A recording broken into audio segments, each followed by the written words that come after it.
จ้าทุเบียน้ำปากเส้นหายบรอฮะน้ำปากเส้นหายบรอลิตรका दे रहा सिली दरा हाँ那个去的啊，那几个没发展呢。क्या हो वो यहाँ मतलब क्यों हुई तो आ गए हाँ ยำเจ้าเธอดีนะนี่ เขาฆ่าแล้วทุ่มแต่กระอันนี้ไป นี่ยำกินกันได้กันเลย ราคาลิง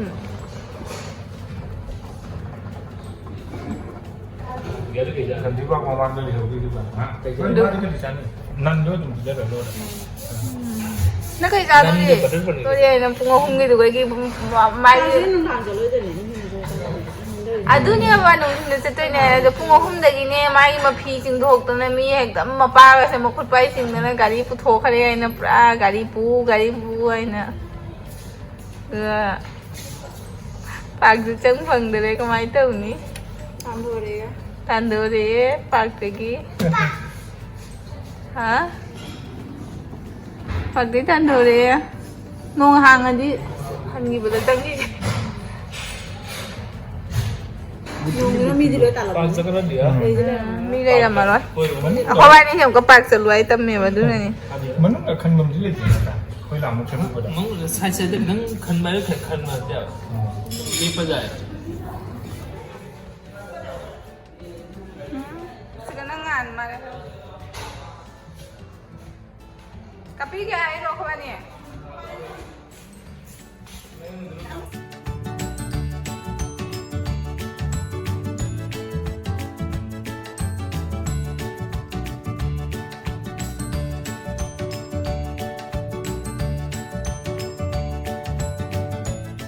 Para yang mau pada. pagi semakin oh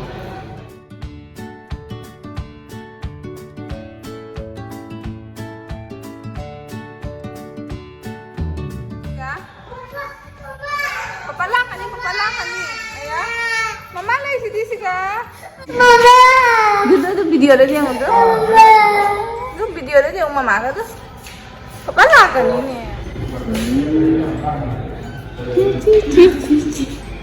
नहीं रे मम्मा मजा का photo capture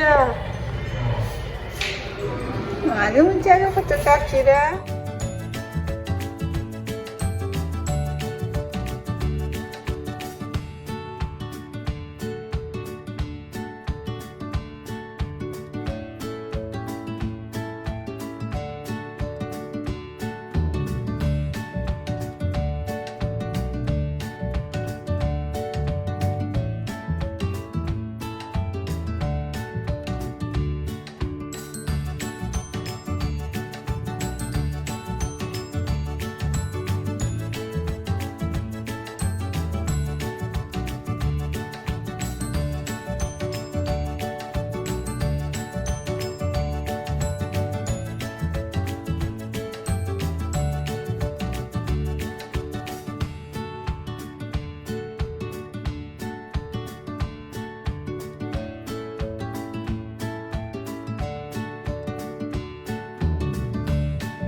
มาควรนำทุยเนี่ยเพียนเสียเพียนจะมาควรนำทุยอะบ่ ada yang jalan nggak ada kayak mau juga siapa masih เขาไม่ใช่สมเด็จสารสิระตามตีได้สมเด็จพ่อเป็นสิ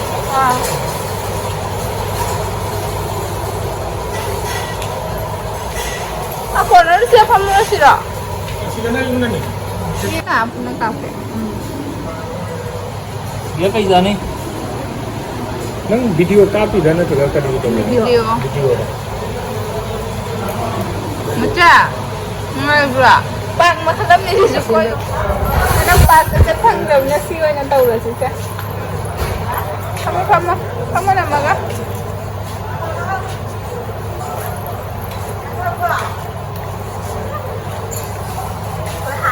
Ayan, nungay pa niya. Nungay pa mo sa. Ha? Ang pagtingin tubi daw niya siya ay tari.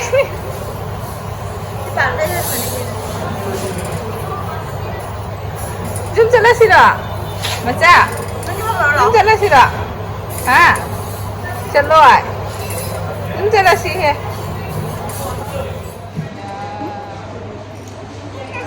아, hello guys, đâu rồi? Hai đứa gì nhỉ? Hai đứa rồi. Thì mama không có nói rồi à? Ra rồi mama không rồi. Mama không rồi thì mày đâu đi? Nó tầm đi này đi qua.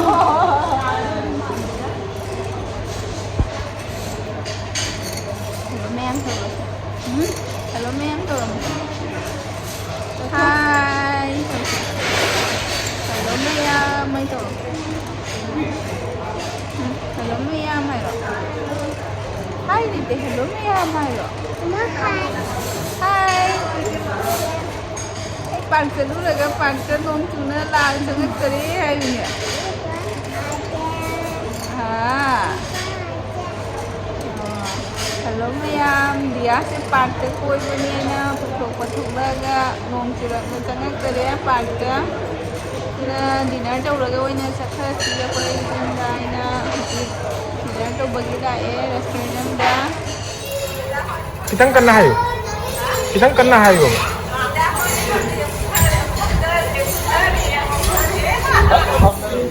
Cold drinks lah. Ini kan umpur mana kalau ni tu. Hai cold drinks sedang sambil ni dah tak jauh itu. Ya thức chưa? Hakikera. Hakikera. Hakikera. Tahu tak? Nang dapat tak ni dapat apa macam nak tanya. Apa macam nak tanya nak? Che. Oh. Ay, how bold mana kan apa macam nak cuci ya, mai. Ye tiang bangwari tanah bolak tu. Laki lah. Cakap lah sih. Aku selalu lo thua ka thua si. Khai bo ma hai thua na. Không được nè. Didi hai tu thua. Lại. Ấu thì đi chơi này. Đâu ở đây này? Dar lagi. Bagus.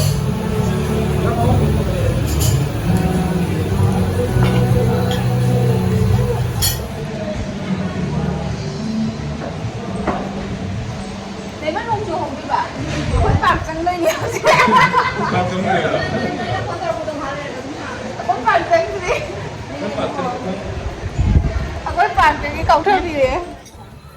Massage cái anh mà đây nhỉ? Spicy nữa rồi. Mai sup.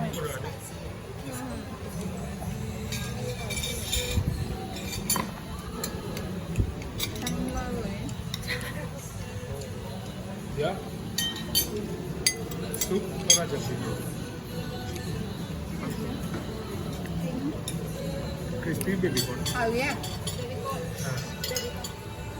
Ao nhé.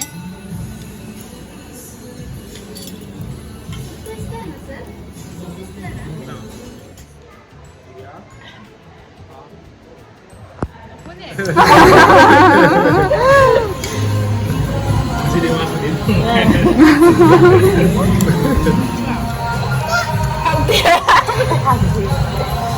Không cái nè. Cái sao cái nè. Một xài. Masa ada video sini. Masa है कल. भैया फिर बंद कर दो नहीं चाहिए हाँ नहीं चाहिए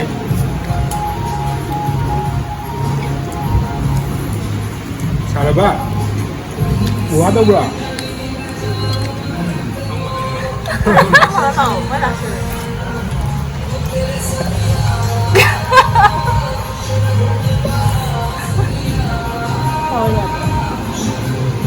Biasa. Biasa. Apa lagi? Oh. Mama pergi Mama pergi saya jangan buat di sana Nào rồi đây ra với gì mà không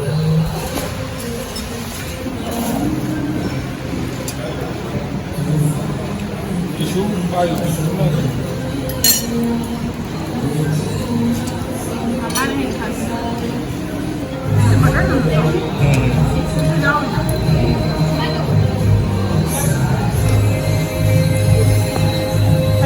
Panik. Itu decoration sana.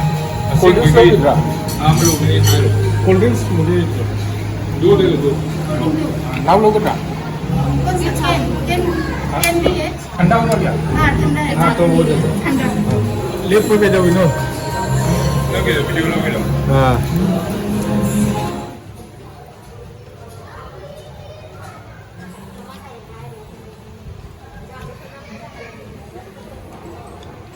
या मशीन को काय जा रहे हैं एकदम चल लिखो ना न खा लो वैसे मंगा ना चलो Biết mà. Team second Cái này là sâu đời bên năng mà phụt rồi. Hả?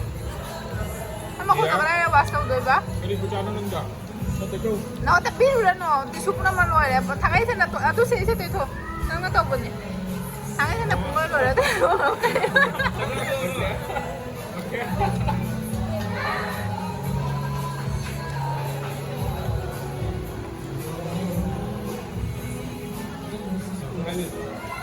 Ini nama cinta. Itu tak kira. Itu tahu tak? Itu tahu ay.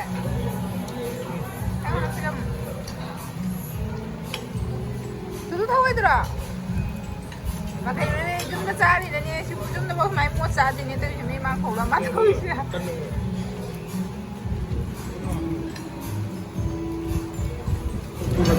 Muat bayi nanda punya mana tu apa dah tu? Hah? Nang ne umai lah tu apa?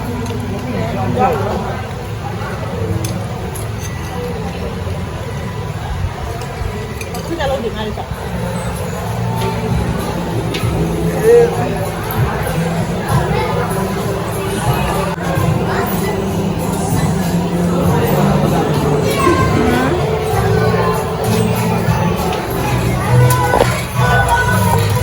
Dia, kasih lah. Dah. Ya. Ya. Kau cak. Jawab. Jadi. Sama saya tu kan ni barang tu mana tu yang dia. Tu sila, kau ni ayo. Masih tongming dan ni ayo mana si mana tu payah cik kunci. Hah? Kunci apa lah?